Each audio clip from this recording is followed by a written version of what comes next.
All right, welcome to the part 2 of chapter 13 video. This will be 13.4, 13.5, and 13.6. So 13.4, we're looking at compound probability. So this is a continuation of our previous video.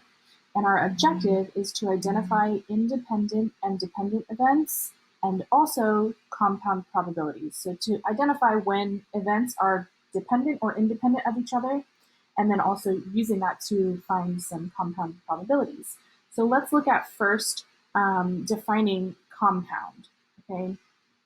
So a compound event, and the reason we're starting with this is because it's going to define when we can tell when events are dependent or independent. So a compound event is an event that's made up of two or more events. So if I am rolling a die and flipping a coin, that's two events. In that case, because the die and the coin don't influence each other, those would be independent. Okay, so let's look at some examples of independent probability. These are two events that do not affect each other.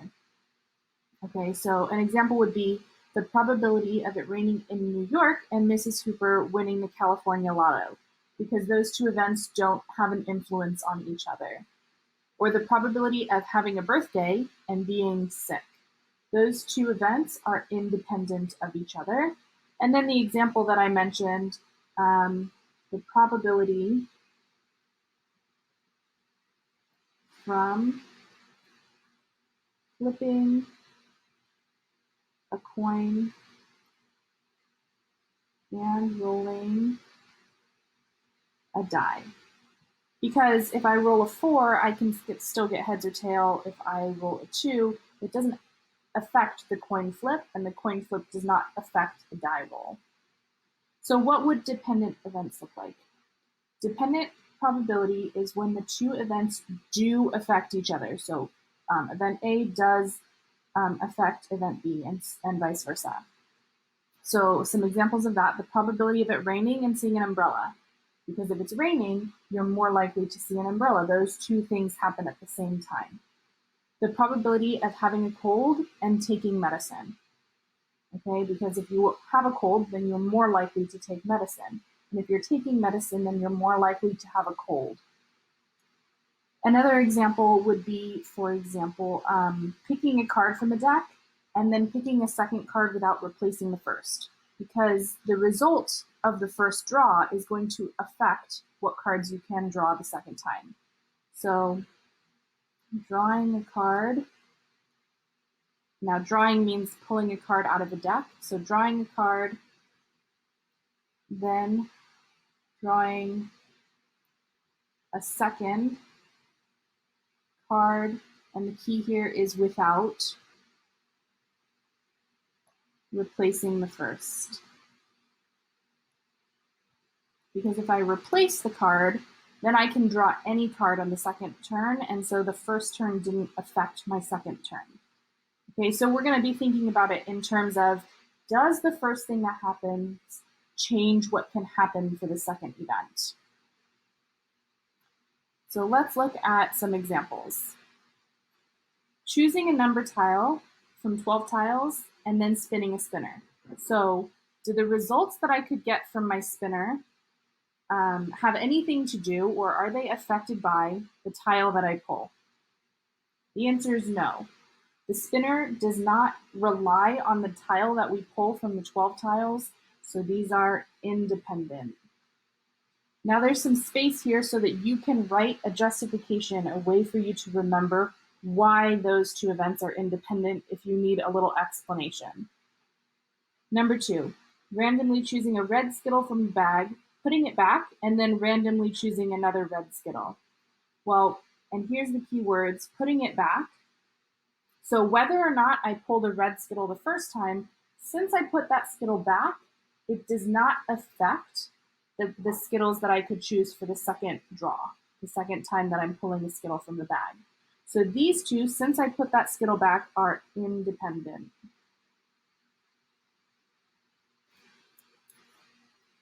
Number 3, picking a queen from a standard deck.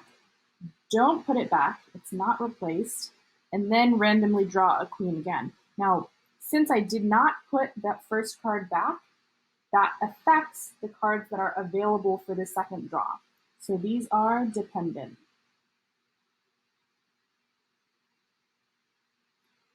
Again, the key here is you do not put that first card back. So it affects what you are able to draw for the second draw.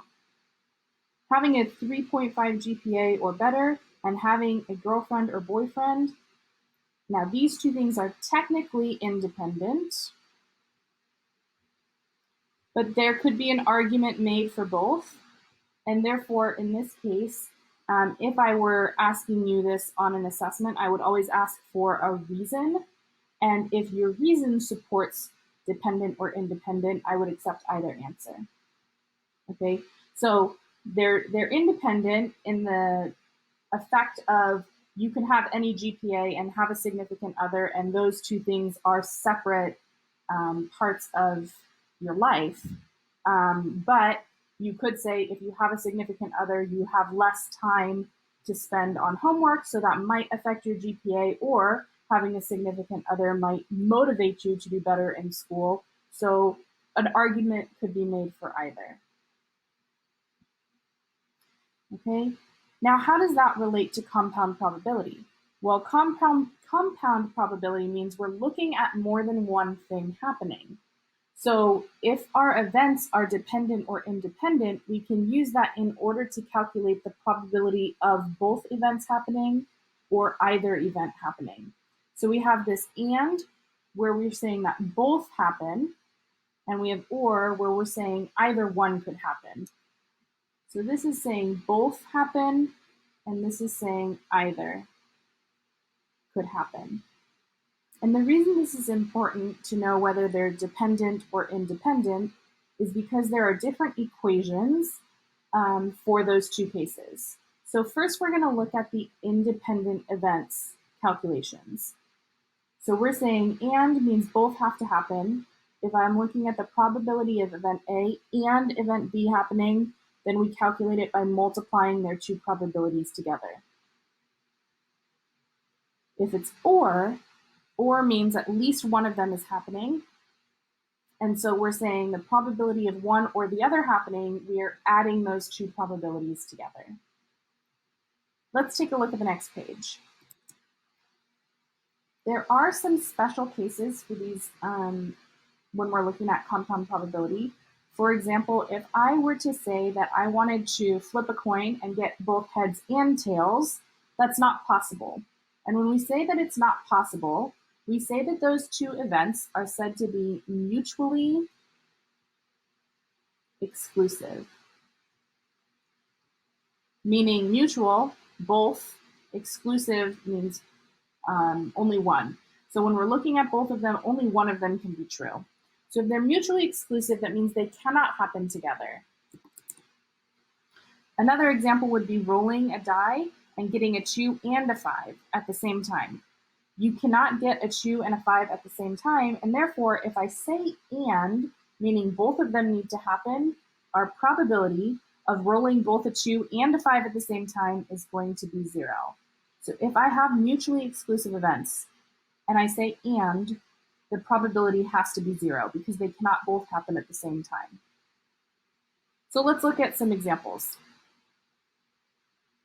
A desk drawer contains 5 red pens, 6 blue pens, 3 black pens, 24 silver paper clips, and 16 white paper clips. If you select a pen and a paper clip from the drawer without looking, what is the probability that you select a blue pen and a white paper clip? First, we're going to say, okay, so I'm picking a pen and a paper clip. Those two events are independent. I can pick any pen and I can pick any paper clip, and they don't affect the outcome of the other. So we want to know the probability of a blue pen and, keyword, the probability of a white clip. Since these are independent, and means multiply. So probability of blue pen times the probability of a white clip. Think about in terms of and, both of them have to happen. So our answer should be smaller than one or the other happening, right? It's less likely that both of those outcomes will happen at the same time. So I'm looking up at the pens, 5, 6, 3. Okay, so blue, I have 6 blue pens out of how many total? 11 and 3 is 14 times paper clips. I want white is 16 white paper clips out of how many total? 24 plus 16 is 40. Multiply those in your calculator. You can get 6 divided by 35. That's multiplied and simplified. And if we write that in decimal form, that's about 0.17. Let's go ahead and look at example 2. Student athletes at OLP may participate in only one sport each season. During the spring season, 39% of student athletes play lacrosse, 15 are on swim. What is the probability that a randomly selected student athlete plays lacrosse or is on the swim team? So we're looking for a student that's either on lacrosse or swim. Probability of lacrosse or swim. So that or means I just want one or the other, which means I'm more likely to get my answer. So this is addition. Probability of lacrosse plus probability of swim. Lacrosse, 39% of student athletes play lacrosse, so that's 39%, plus swim team is 15%, which we can add those together because they're both percents, and we would get 54% or 0.54. Okay, if I wanted to write that as a fraction, you can always put that over 100, right? 54 over 100 and then simplify that as well. Okay, so what if they're not independent events? What if they do have something in common? Okay, and if they do, we call that overlapping. So we have overlapping events. Overlapping events have outcomes in common. For example, the event of rolling an even number and the event of rolling a multiple of 3 overlap because one number overlaps with both even and a multiple of 3, and that is 6. So if I wanted to find the probability of rolling either an even number or a multiple of 3, I would be counting 6 as my outcome twice. Okay? So because of this and, another way of writing this equation, we can say probability of A or B is A plus probability of A plus probability of B minus the probability of both of them, which is probability of A plus probability of B minus probability of A times probability of B. What does this look like? Here are all of my outcomes for A. Here are all of my outcomes for B. Sometimes there's no overlap, but if there is overlap, we counted it twice, so we have to subtract it out once. Let's look at an example. Finding the probability of overlapping events. What is the probability of rolling either an even number or a multiple of 3? So this is the example we mentioned before. So the probability of even, or I'm going to say times 3, meaning multiple of 3. Okay, that's just going to be my shorthand for here. Well, or means I add them together. So I'd say probability of even plus probability of being a multiple of 3. Well, when I roll a standard number cube, or that's just another way of saying a die, I can have 1, 2, 3, 4, 5, or 6 is my outcome. How many of those are even? I have 3 even numbers. How many of them are multiples of 3? I have 2 multiples of 3. But notice we counted 6 twice. And that's because these are not completely independent results. So we have to then subtract the probability of the even number that is also a multiple of 3. And that's 6. So that's minus 1 over 6. So we have 3 plus 2 is 5, minus 1 is 4 over 6. Now if we look at that from a logic standpoint, we want an even number or a multiple of 3. 1, 2, 3, 4, 5, 6.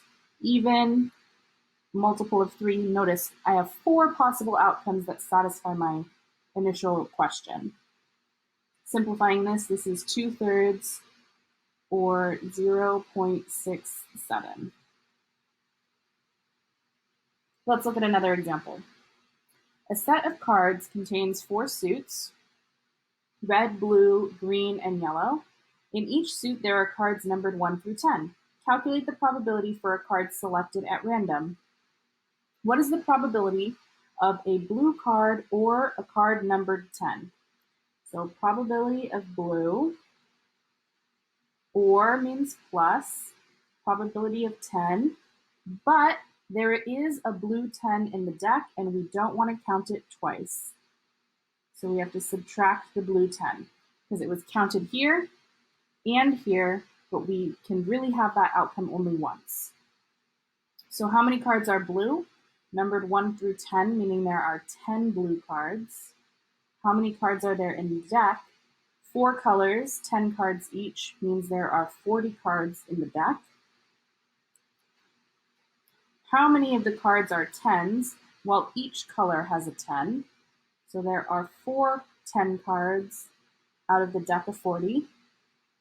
But this was a blue 10 and this has a blue 10, so we have to subtract the 1 blue 10 that we had already counted twice. 10 plus 4 is 14, minus 1 is 13 over 40. If we need it as a decimal, we can find that it equals 0.325. Again, I'm going to 3 decimal places because that is exact. So read carefully. On Math Excel, for example, the instructions will say if it wants your answer as a decimal, as a fraction, how many decimal places to round to. It's usually in blue writing underneath the answer box. Make sure to read that carefully. The second question, same deck of cards, we want to know the probability of a red card or a card greater than 5. Again, be careful with when we're looking at inequalities. Is 5 greater than 5? No. So when we're talking about greater than 5, we're talking about 6, 7, 8, 9, 10, and that's it. Then we go up to 10.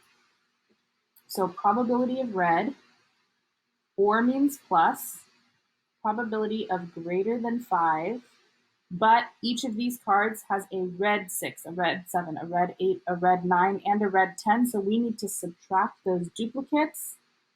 We have to subtract the probability of red cards greater than 5. How many of the cards are red? 10. The deck is still 40 cards from that we calculated from before. How many of the cards are greater than 5?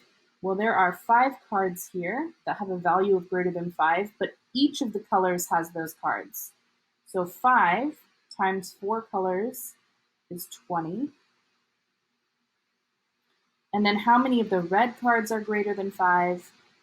It's just those 5. 10 plus 20 is 30, minus 5, 25 over 40, which simplifies to 5 over 8, which we can find is equal to 0.625. Let's take a look at the next page. So here's another example. Now in this example, there's more than one action being that's occurring. So in order to win a game, a player must roll a dice once, it should be a die, should roll a die once to get a 5, then flip a coin to get heads. What is the probability that you will win? Okay, so the first thing you have to do is roll a dice and get 5. What's the chance of that? Well, we want to know the number of 5s out of all possible outcomes, the same way we've been calculating probability before. There's 1 5 on a number cube out of all 6 sides. But then you also have to flip a coin to get heads. So we want to know how many sides have heads out of all of the sides. 1 out of 2 sides have heads. So if I need to know what is the probability that both of these events will occur, both means and, so I need 5 and heads, so I do 1/6 times 1/2, which is 1/12. So that's kind of a step-by-step breakdown. Why are we multiplying these compound probabilities? In the next example, we need to find the probability of rolling a 2 and rolling something other than a 2, okay? And then notice it says, and then, meaning that we're re-rolling the die. It's not that we're rolling both a 2 and something higher than a 2 at the same time. There's 2 rolls happening. So we want to know probability of 2 and is multiplication in this case, probability of something other than a 2, anything other than a 2, so not a 2. So that's probability of 2 times, remember for not, it's 1 minus the probability of a 2. We could also say what are the numbers that are not 2. So probability of 2 is 1/6 times 1 minus 1/6, or how many numbers are not 2 would be 5/6. So we have 5/36. And that is the probability of rolling first a 2 and then anything other than a 2. In the next example, Bailey flips 3 two-sided coins. So that's 3 flips. And we want to know what is the probability that all 3 will be heads. So we want the probability of heads and probability of heads and probability of heads. And is multiplication. So what is the chance that we roll or that we flip heads? 1/2. And again, and again. 2 times 2 times 2 is 8. So then what would be the probability of getting 3 tails? Well, that's going to be the same process, probability of tails and probability of tails and probability of tails. What's the chance of flipping tails? It is also 1/2, and I'm doing it 3 times, which means our outcome is the same.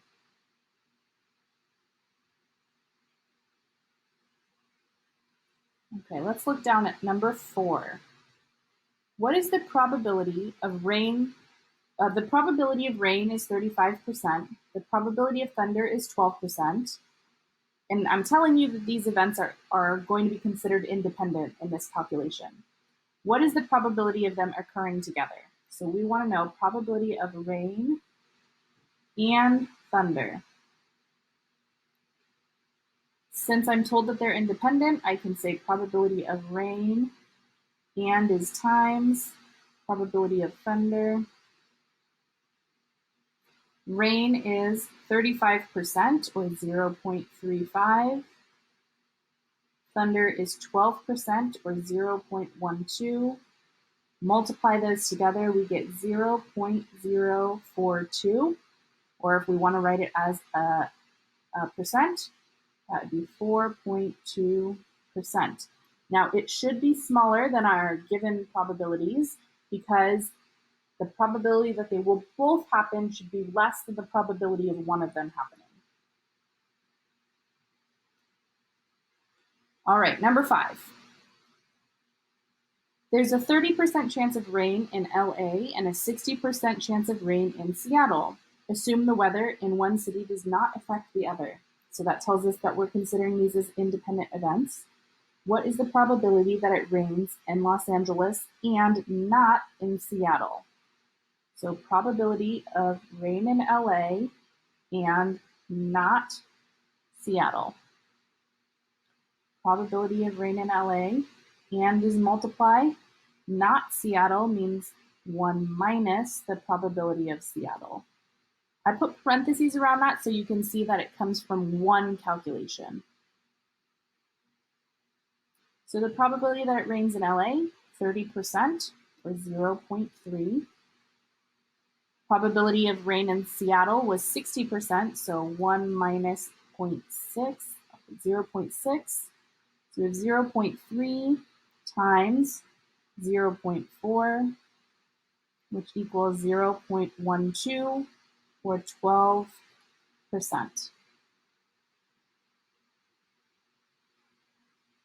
All right, let's go scoot down, and we're going to look at without replacement. So we've mentioned this already, but let's take a closer look. What does it mean when I'm calculating without replacement?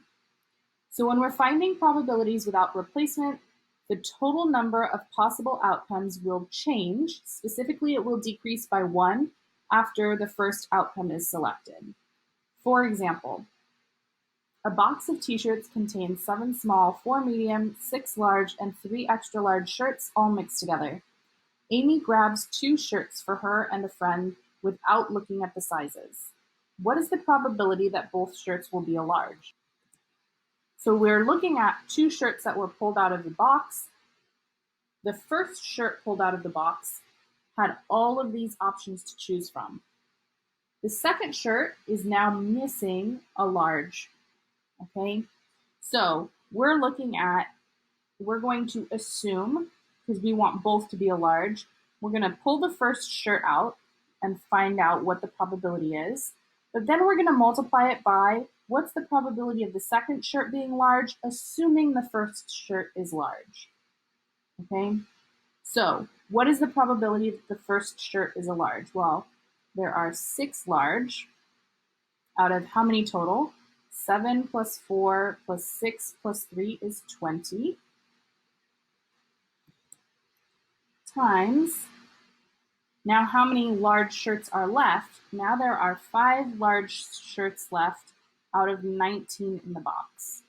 And so we get 30 divided by 380, which simplifies to 3 over 38. Let's look at some practice problems. Okay, so the first problem, using a 52 card deck, and there's a picture of the deck again. Remember, these first two, the clubs and spades, are black cards. Hearts and diamonds are red cards. So using a 52 card deck, James chose 2 consecutive cards without replacement. What is the probability of James choosing a spade on the first card and then a red on the third, a red 3 on the second card?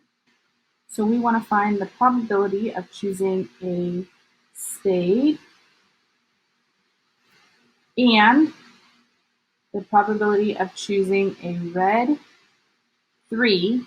Now, since we didn't replace it, it is important to say that we have already drawn a spade. And the way we do that is with this vertical line, which we can read given, the word given, when we read that vertical line. So the probability of a red 3 given that we already drew a spade. A little trick that I use when I'm drawing spade, it's not a perfect spade, but I do it as an upside down heart with a little triangle. So first, let's find what is the probability of drawing a spade. Well, there are 13 spade cards, so our probability is 13 out of the whole deck, which is 52, times the probability of a red 3. Well, I didn't draw any of my red 3s. I drew a spade, and so there are 2 red 3s out of now not 52 cards because I've already drawn one, so 51 cards. So 13 times 2 is 26. 52 times 51 is 2,652. I used a calculator for that. We do want to simplify this. So simplifying this, we get 1 over 102. If we need this as a decimal, we would round that to 0.0098. The 8 rounds the 9 up, so this is 0.01. If you need some reminders on rounding when this special case happens, we can talk about that in office hours in more detail. Let's look at the second part of this question.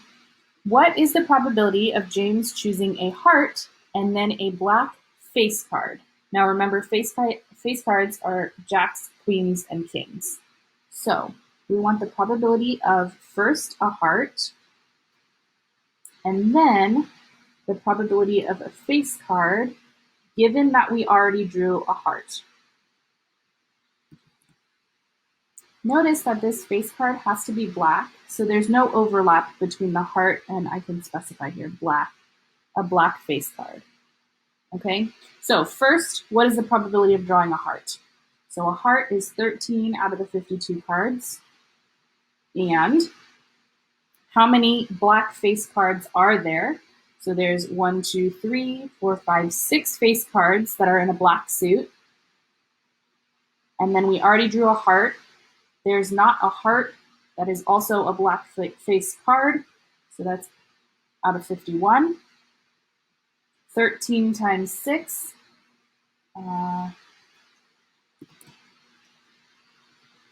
78 divided by 2,652. Again, we simplify on the calculator. This is 1 over 34. And if we were to approximate this, 0.03. Last part for this question, what is the probability of James choosing 2 face cards in a row? So probability of face and face given face. Okay, so how many face cards are there? There are 3 face cards for each suit, 4 suits, so there's 12 face cards out of the 52 cards.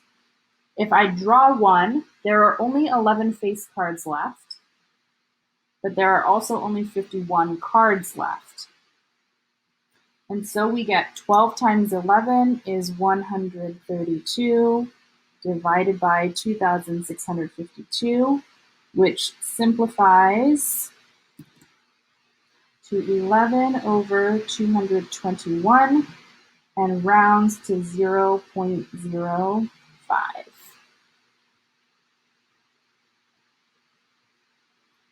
Let's look at another example. Rachel has a jar with 8 blue marbles, 6 red marbles, and 9 yellow marbles. What is the probability that Rachel pulls 2 yellow marbles in a row? So that means her first draw is yellow and her second draw is yellow, but she has already drawn 1 yellow. So how many of the marbles are yellow?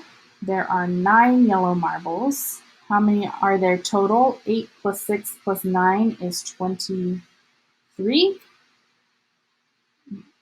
23 total. And so we multiply. How many yellow marbles are there now? Well, we already drew 1 yellow marble, so there's only 8 yellows left. And how many total? Well, we drew 1, so there are 22 marbles left. And so we get 72 out of 506, which simplifies to 36 out of 253, which rounds to 0.142.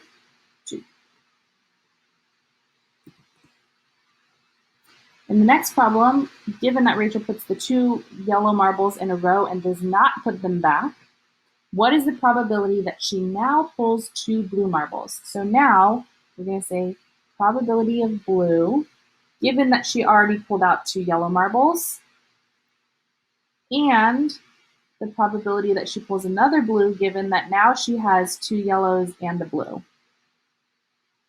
So how many blue marbles are there? There are 8. There used to be 23 marbles, but she already pulled 2 of the yellow ones, so there are 21 marbles left. Times, let me move this down a little bit more in frame. What's the probability that she pulls another blue? Well, there used to be 8 blue marbles. Now there are 7 blue marbles out of 20.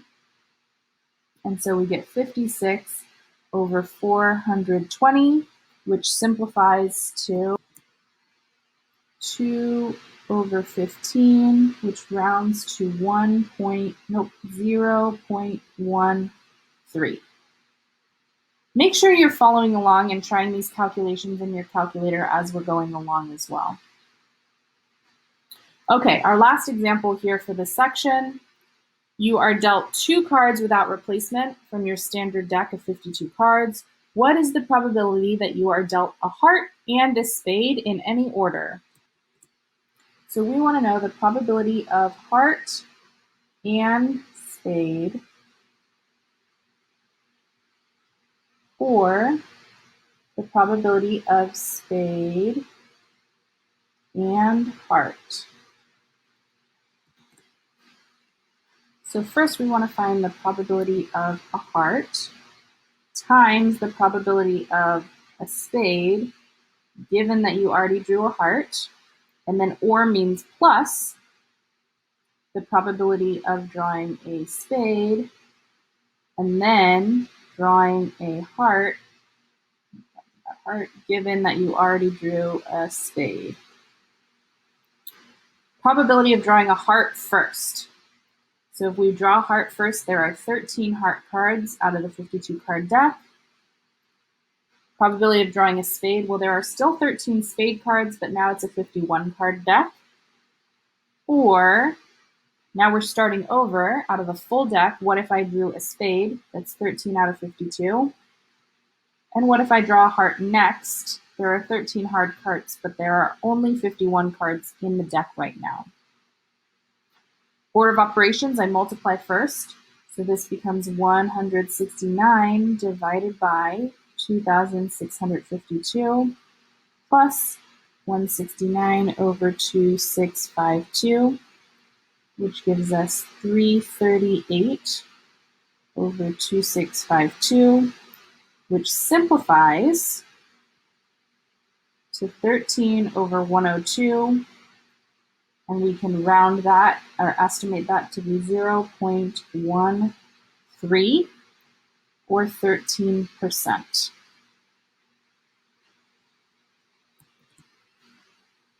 Okay, the last two problems here, I'd like you to pause the video and try them, and we will go over the answers together at the beginning of our synchronous session.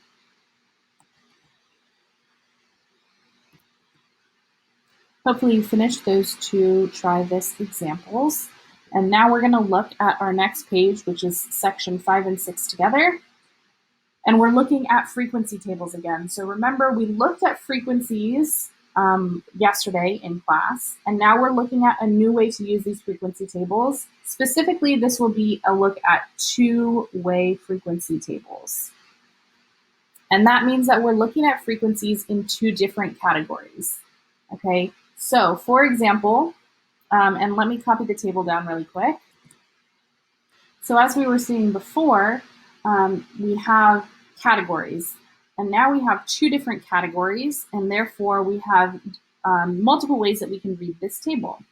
So the table shows data about student involvement in extracurricular activities at a local high school.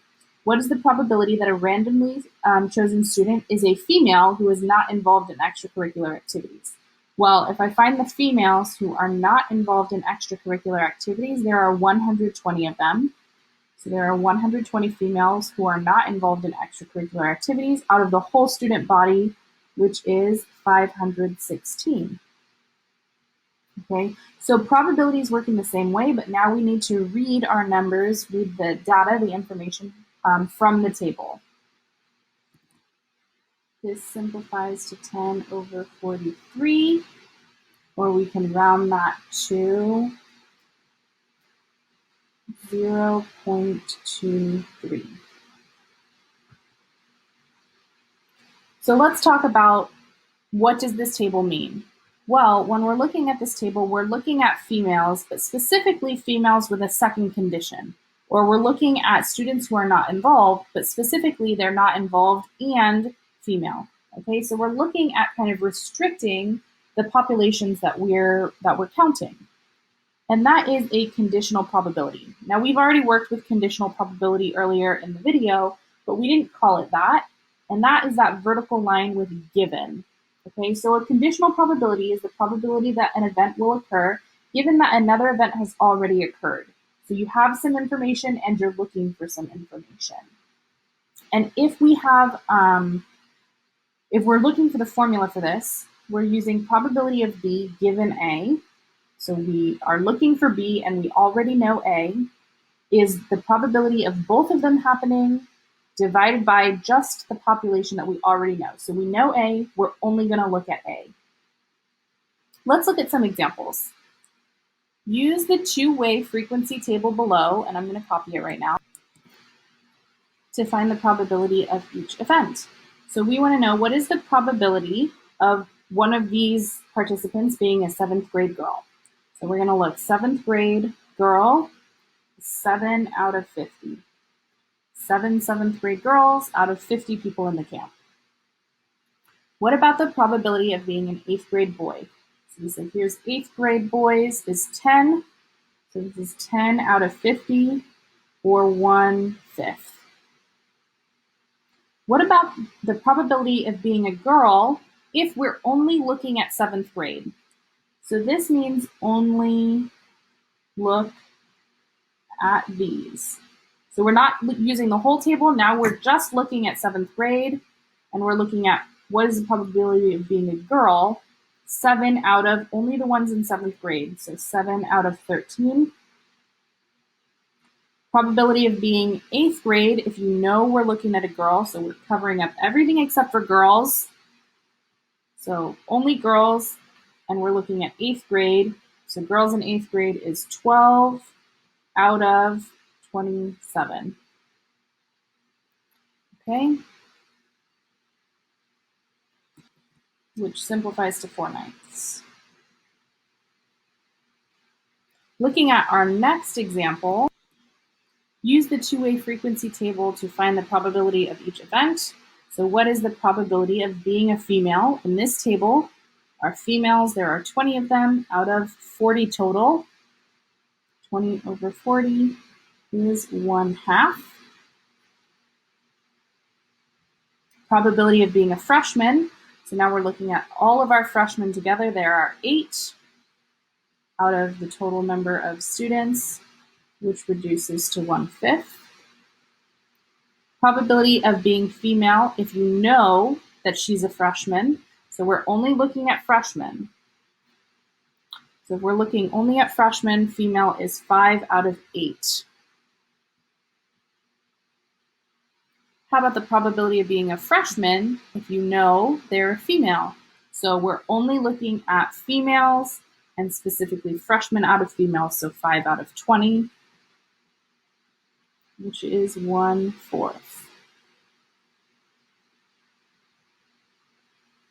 Let's look at the next example.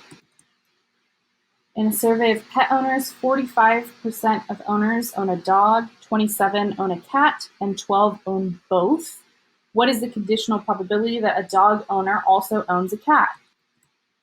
And what is the conditional probability that a cat owner also owns a dog? So we want to know probability of dog knowing that the owner also owns a cat. And what about the probability of cat if we know that the owner also owns a dog? Okay, so conditional probability, remember, is and over given. So probability of dog and cat over, the given was cat. So probability of both is 12%, divided by cat is 27%. Now, because these are both percents, we could convert them to decimals. 0.12 divided by 0.27. It'll be the same as dividing 12 divided by 27. And so we get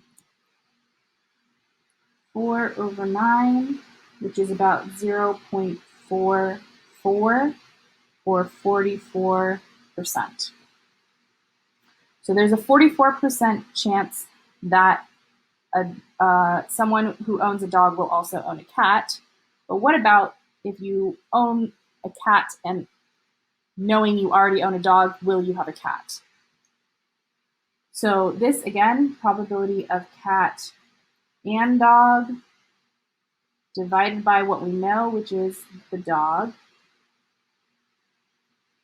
And so probability of a cat and dog is 12%. Probability of a dog is 45%. 12 over 45, which simplifies to 4 over 15, and rounds to be approximately 0.27 or 27%. Let's look at some more examples.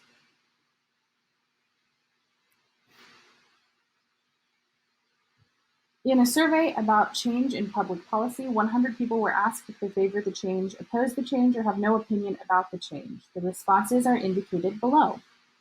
Find the probability of the following. Probability of a man who you know opposes. So we know that it's someone who opposes. What's the chance that it's a man? So we're looking at just oppose. Men is 12 out of total is 37. What's the probability of a woman if you know they have no opinion? So we're only looking at no opinion, and we're saying women. So that's 16 out of 36, which reduces to 4/9. Probability of a woman who opposes, notice this is not a given. This is out of everyone. So women who oppose are 25 out of 100 total, which gives us 1/4.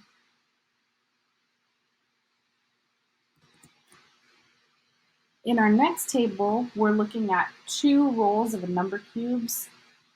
So these are all outcomes of the 2 number cubes being rolled at the same time. What is the probability of the sum being 4? So 1 plus 1 is 2, 1 plus 2 is 3, 3 plus 1 is 4. Similar to the one that we saw yesterday, these are going to make a diagonal if they have the same sum. And so we have, and that's because of the way that the table is set up. That's not a rule for every time there's a table that happens. But for in this case, because it's the same table and the same property that we're looking at as we looked at yesterday, they make the same diagonal. So out of all of these rolls, 3 of them have a sum of 4. Out of the total 6 by 6 is 36 total possible outcomes, which gives us 1 out of 12 probability. What if the sum is less than 5? Well, less than 5 would be 4, 3, 2. And there's no possibility of getting a sum of 1 because you have 2 number cubes that were rolled. So this would be our sum of 4, 3, and 2 for a total of 6 possible outcomes, which reduces to 1/6. And the probability of a product of 6. So a product of 6 means they multiply together to get 6. Well, in order to get 6, I can have 1 times 6 or 2 times 3. So we want any of these that are 2 and 3. I'm going to put a triangle so you can see the difference here from the ones that we were adding together. Or 1 and 6. And there are 2 possibilities of that. And so we have 4 possible outcomes out of 36, which reduces to 1/9. Okay, the last page here is going to be reviewing, looking at compound probabilities. So let's go ahead and look at that. So this is a place for you to kind of summarize in your notes some of the things we've talked about, phrases to look for compound probability. So this is words like and or and then. And as you're doing examples, as you're reviewing chapter 13, you can add things here to have kind of a succinct place to look at them. How do we calculate them? We multiply. So if we have something like probability of A and B, that's probability of A times probability of B. And we can say given A, because we saw cases where they were completely unrelated, so we didn't have to know it was given. But always, this formula will work. Okay, so I want you to come up with an example. I'll give you time to come up with all 3 examples at the end of this page together, or you can pause the video and do it now, that's fine. Looking for or compound probability, our keywords are going to be or just the word then. And how do we calculate that? We're going to add. So probability of A or B is probability of A plus the probability of B, but then remember sometimes we had overlap, so we had to then subtract the probability of A and B. And if there's no overlap, then that would be just 0. So this is the equation that will always work. There are some times that we can use a simpler equation. And again, I'll let you come up with your own example for that. And then lastly, our conditional probability, some phrases to look for. The words given, or knowing, or already. And again, you can fill in more keywords as you do some practice problems and you say, hey, this is a word that lets me know which formula to use. So what's the formula here? Probability of A given B is going to be the probability of both A and B divided by the one that we know, which is B. And again, you can come up with your examples. So I'll give you time now at the end of the video to come up with those examples.